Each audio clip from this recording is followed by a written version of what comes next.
Hi, this is Tim of the 1916 Company. Welcome and thanks for logging on. Everything you see is for sale. We are waking up with watches. I am still Team Mosso at thewatchbox.com for all of your purchase and pricing questions. We buy what we sell what we buy. We love to trade watches. One you're not wearing for one you will. We will also buy a watch or your entire collection. We pay cash, we pay fast, we walk you through it, we make it a no-brainer. No upper limit on value paid. We will buy $20 million worth of your James Ward Packard custom Patek Philippe pocket watches. So, buy, trade, or sell, reach out to me. I am still Team Mosso at thewatchbox.com. Okay, let's start with a watch that I think is really the perfect Omega Seamaster. This is the Seamaster Planet Ocean Black Ceramic, and yes, it is a mid-size, or at least what passes for a mid-size today at Omega. 39.5 millimeters seems perfect. A combination of titanium and black ceramic and sapphire. It is almost weightless by Omega standards, and it's got a different look and sheen than similarly light full titanium watches. Now, being 39.5, this is a watch that can wear on a smaller wrist.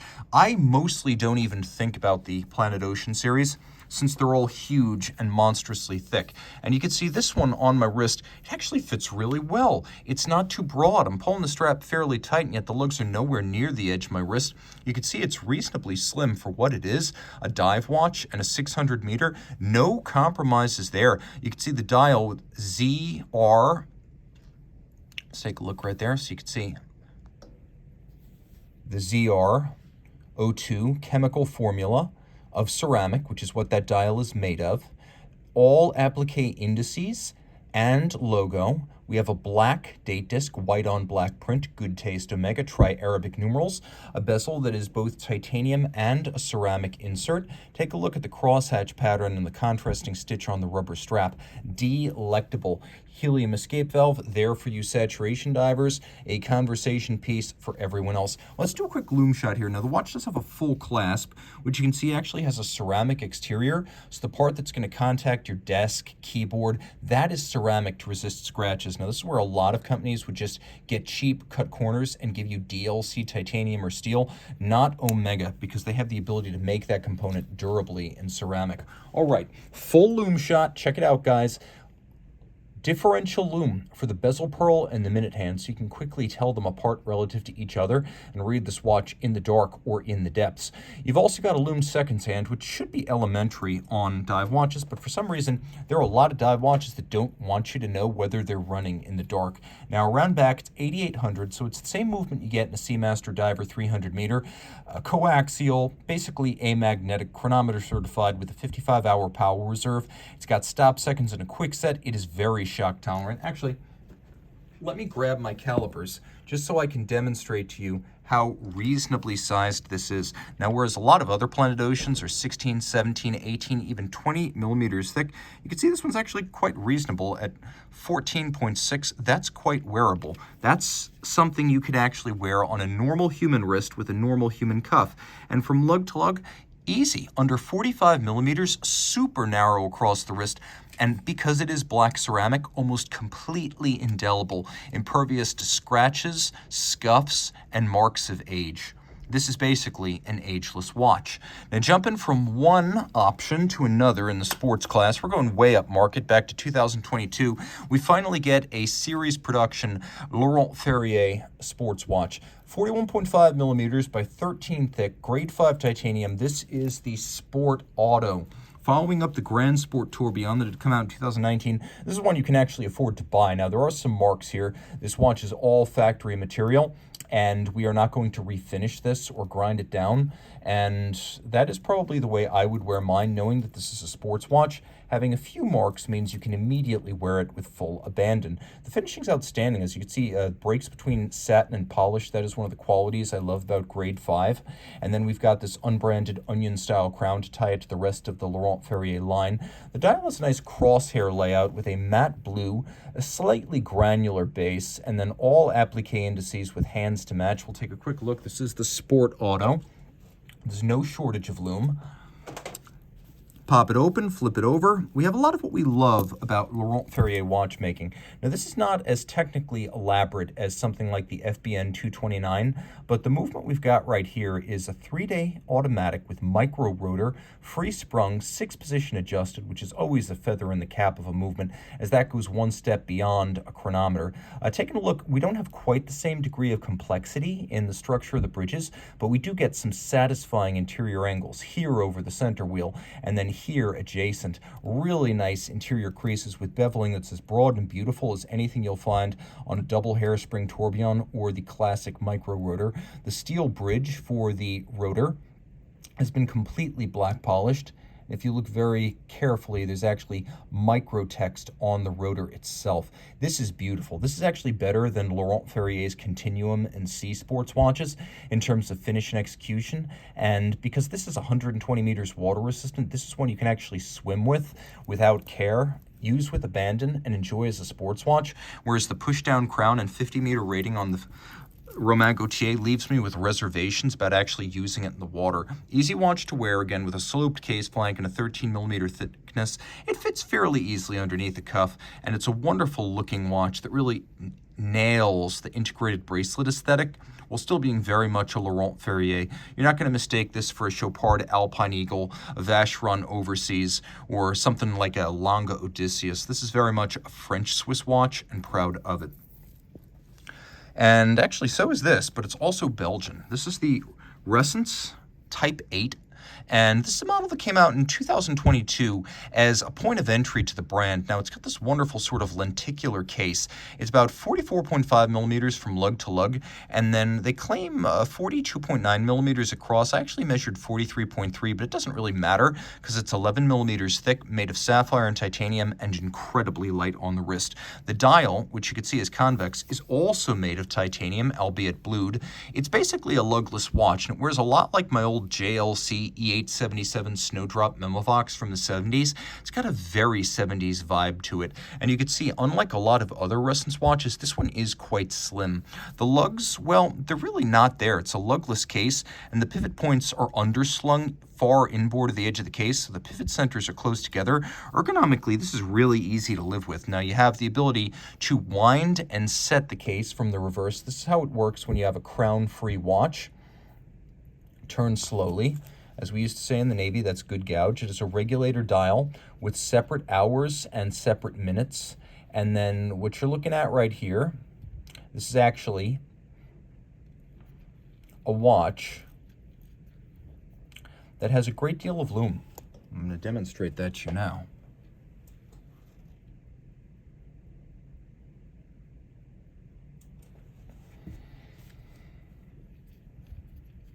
And you can see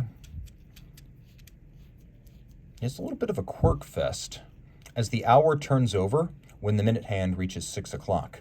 But an absolute pleasure to wear, super light, fun, fabulous, no branding and none necessary. As with Moser and its unbranded dials, you already know who made this. It is just self-evident. Okay, you probably know who made this too, though when we think of de Bethune, we generally think of watches with floating lugs. This is the DB25 Midnight Blue. Came out in 2014, about 27 made since then, so this is a rare watch. The outer dial is white Grand Faux enamel. The inner dial is actually a grade 5 titanium, black polished and then fired to achieve this wonderful reflective blue sheen, alternating between black and blue because it is black polished, reflecting light only at one angle. Breguet style hands, solid dial, Arabic numerals. If you're coming from a Moritz Grossman, Kari Voutilainen, Moser, the Grunefelds, a more traditional type of luxury independent, this is going to be your bridge to the world of de Bethune, where you have the exact same mechanism and technical capability you'd find on a DB28, but it's on the reverse side. Now this gives you even more because DB28s are not automatic, and this is the caliber 2024. 6-day automatic winding twin barrels. We have both triple shock protection, patented, on the balance staff and quadruple shock protection on the rotor center. And you'll notice that 3 jewels have been inserted into each of these cantilever springs, so when the rotor center contacts the spring, there is plenty of lubrication effectively between them to reduce friction. The rotor is made of titanium, the mass is platinum, and the lever arm is as long as possible to maximize winding efficiency. Denis Flageolet, the co-founder and watchmaking genius behind the brand, still the beating heart of the company today, he wanted to create a automatic system that had a lot of rotational force or polar moment to wind it efficiently, but he didn't want torsional force or side-to-side flexing, and hence this unique and patented shock protection system. If you look carefully, you can see the balance is non-annular. It's actually a yoke, so it's not a ring, it's a yoke with 2 platinum masses on each side, and the yoke itself made out of blued titanium. You can see here we have both media blast and satination, all polished screws, beveling on the structures below the winding system. You can see these steel components have been mirror beveled on their edge. We have a 2-piece hairspring. The patent is in the curve.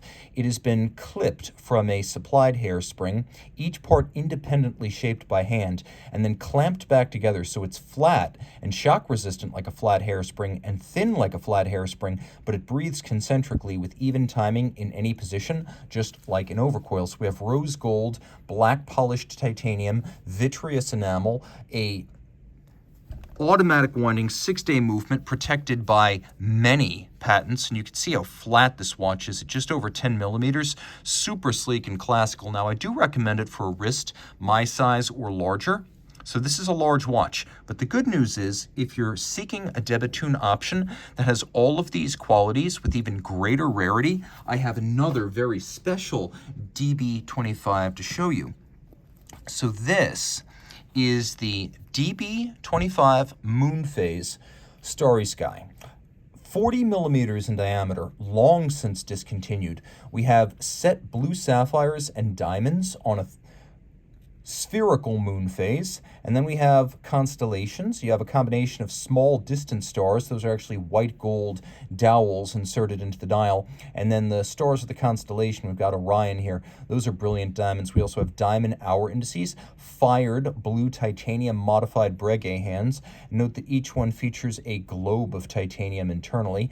The watch has brilliant but baguette cut, not brilliant cut, they are brilliant and baguette cut diamonds ringing the case in subtle fashion. This 40 millimeter case is made of white gold. Turn it all over, and you see black polish on parts of high-end movements from other brands. A few screws, maybe a regulator. De Bethune entirely black polishes the cap of the barrel bridge and the cap of the main plate. So all of this black polished, poly noir, so called because it is so optically flat that it only reflects light from one angle, and if you turn it past that angle, it will turn completely black. Now, de Bethune is known for the avant-garde, but it's also very traditional, its finish, giving you a embarrassment of riches. First, with all that black polish, but look at the balance bridge. It's rounded and polished all the way around, Grubel 4C style. The bridge under the bridge cap features Cote de Bethune, so we have stripes where you can't even see them. Because we have a cap on top of a bridge, we have double bevels in profile, not one but 2 rounded edges, and solarization on the barrel caps. Twin barrels, manual wind, 6-day power reserve. Here you can see Denis' designs have advanced.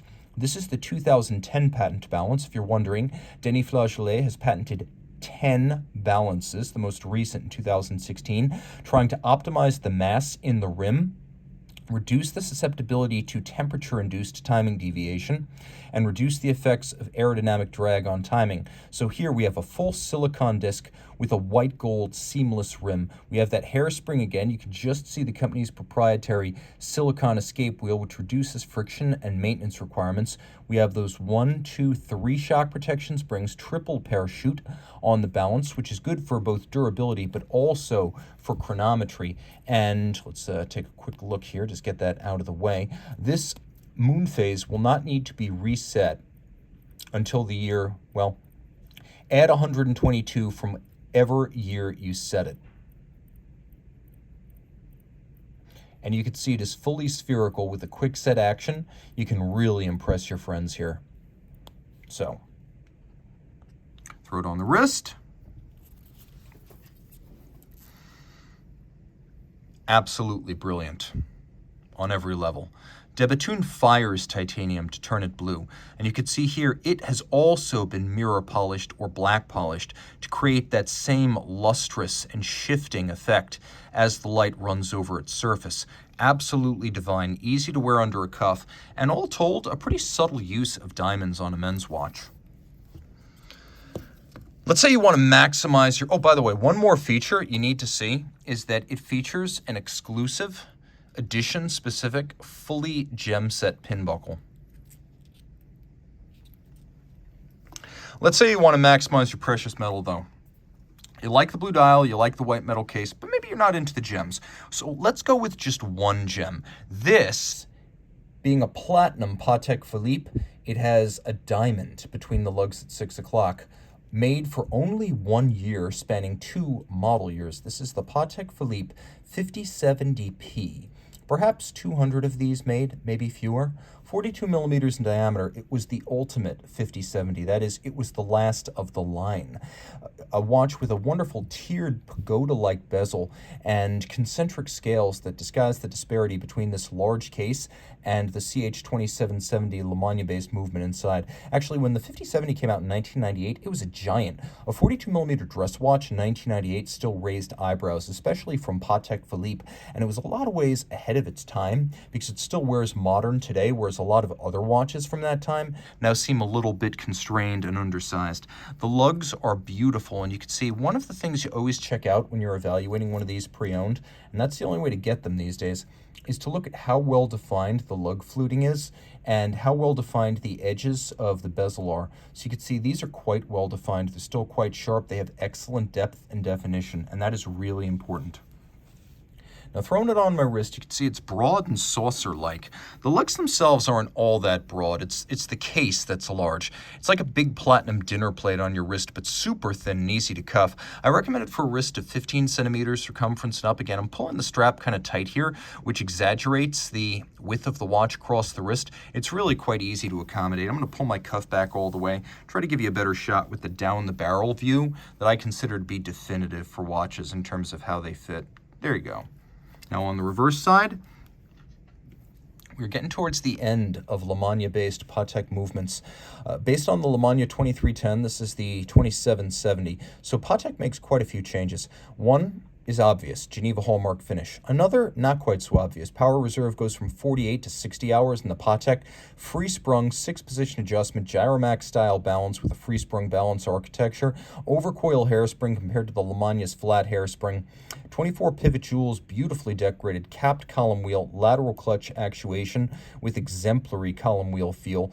You can see it's an enormous slow beating 2.5 hertz balance that's almost the radius of the movement, which makes it like a grand old pocket watch.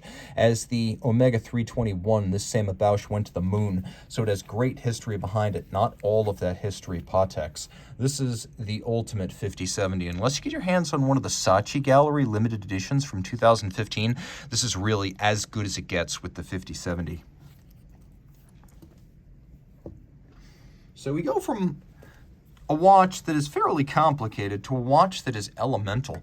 Now, we talked about blue dials and white metal cases. Well, this is the ultimate blue dial. Chronomètre Bleu, eat your heart out, because this is the world's ultimate time-only watch.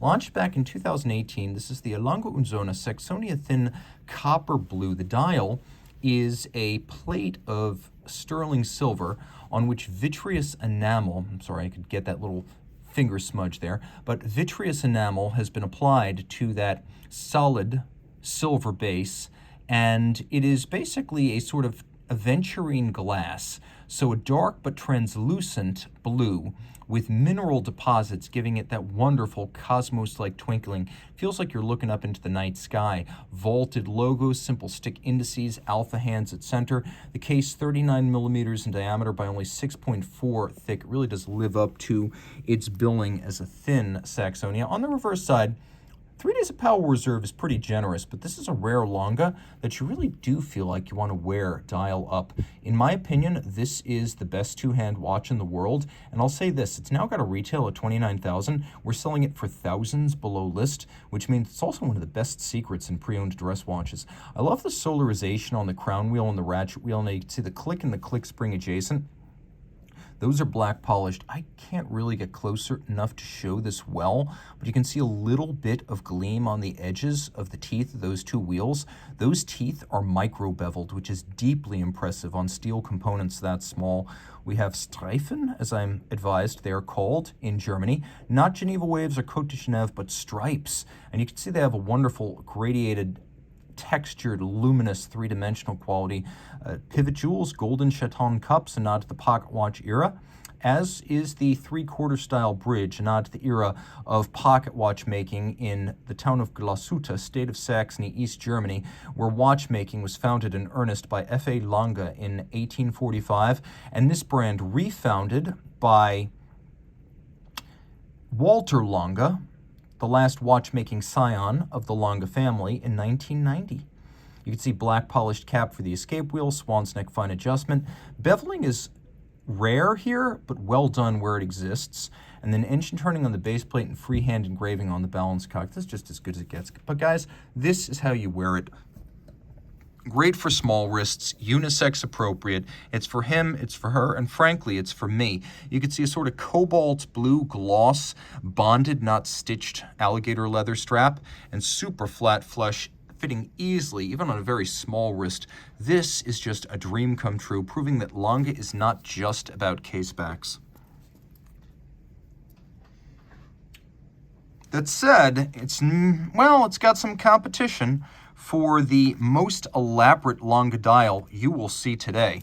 Launched in 2003 as a 100-piece limited edition for Sincere Watch of Singapore, this is the Glashütte Original Lange 1 for Sincere Singapore. Now the dial has a spectacular vertical tapestry-like white gold guilloche, so the dial features a combination of silver satin, rosette guilloche, straight lines in curtain-like fashion, all of this cut on straight line engines and rose lathes. The dial here, contrary to the standard sterling silver on Lange watches, this dial is actually made of gold.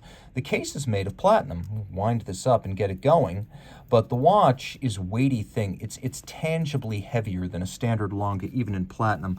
Flip it over, you have caliber L901. Again, we have that three-quarter style plate. You can see that little access hatches have been built in for ease of maintenance, and Lange has beveled both the edges of those hatches, so the outlines have been beveled, but the hatch covers themselves have also been beveled on their side, which I love. 2 barrels, 3 days of power reserve. Just finish rolling through the date change there.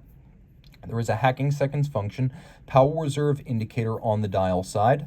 We have a push-button system that has the fine indexed detent of something like a column wheel chronograph, a little bit like a dotograph. It feels just as good as that. This actual date design was a JLC patent that one of the other Lange und Söhne refounders, Gunter Blumlein, gave to Lange as he was executive, but at both Lange and JLC at the time. So, true, JLC probably didn't give it willingly, but this was originally a JLC patent given as an act of friendship to the new Lange manufacturer, although Lange would eventually pay them back, as many of JLC's hairsprings today are made by Lange Uhren. We'll throw this watch on the wrist. It's got a wonderfully cool grayscale look. You can actually see the difference. Let's get close one more time between a true white gold, which is the dial, and platinum. So you can see the case is actually quite white. The dial a little bit warmer in tone, and that's just characteristic of white gold.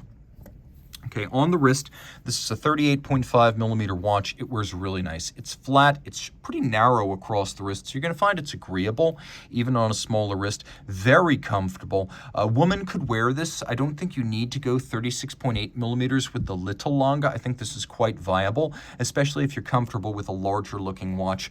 Guys, wrists down, I'd say 13.5, 14 centimeters circumference can rock this safely, no problems. But if I'm going to end with a Lange, I'm going to end with this Lange. I give you a model launched in 2011, the Zeitwerk striking. So it strikes at the quarters and the hours, and it is a digital jumping time watch. This one 44.2 millimeters in diameter, a follow-up to the 2009 Zeitwerk. And if you want to play with the chime, you can activate and deactivate it. Now, it's important to understand that this is not a minute repeater. This doesn't chime the time on demand. This chimes the hour and the quarter, and it chimes every hour identically with a double strike. Now, you do have the quick set system, so if you just want to amuse your friends with the turnover, you can easily do so. It has hacking seconds. It has a power reserve indicator, 36 hours. It does have a dial side movement bridge, this time bridge here, which was inspired by the 5-minute clock at the Dresden Opera House, which was originally designed by Gutkis.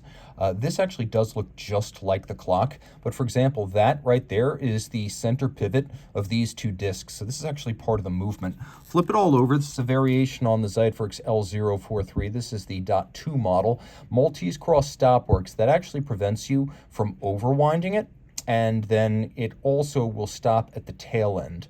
So once it no longer has enough energy to jump the time, it will stop running. And I believe it will actually stop the seconds hand exactly as 60, which is a nice refinement. Now, because there is way too much energy and force in the mainspring, it can't be geared directly to the escapement. It would be destroyed. It would start knocking immediately, and eventually you'd have displaced pallet stones and a mess.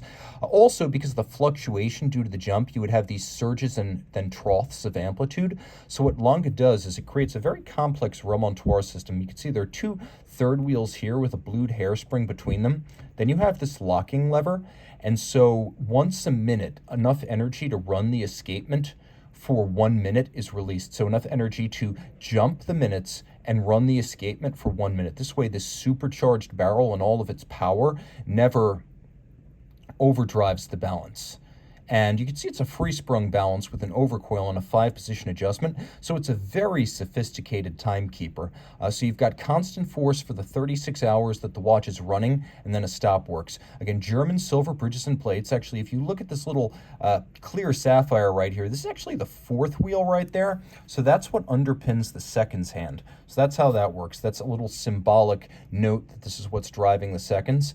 And then we've got a black polished cap on the escape wheel cock, freehand engraving on 2 adjacent structures, not just one. A deeply impressive movement. You can see there's solarization on the top of the barrel. This is actually a separate bridge that holds the barrel. If you look carefully, this is not the top of the barrel itself, that's just beneath. There's actually 3 blued screws holding this bridge, whose only purpose is to fix the barrel in place, effectively fixing one end of the hairspring to the bridges of the movement to anchor its immense force. Now we're going to throw this on the wrist. By the way, it's got a full clasp, which is rare for Lange watches, so consider this to be a little bit more deluxe. The black parts of the dial are actually blackened sterling silver, so this watch is precious metal inside and out, bigger than a standard Zeitwerk. You can see right here, this watch in white gold with a contrast between the white gold of the case and the black of the dial, and we actually have rhodium plating on the German silver on the time bridge, so it contrasts more dramatically with the black sterling silver. Also note that the repeater strikers here have been black polished on their top, beveled on their edge, including sharp outward points. Deeply impressive. It sounds good, it looks good, and remember, it's part of the GPHG Eiki d'Or winning Zeitwerk family that impressively won Best Picture at the Swiss Oscars of Watchmaking upon its debut in 2009. This one again came out 2 years after that. Reach out to me if you like these watches. I am Team Mosso at thewatchbox.com for purchase and pricing details.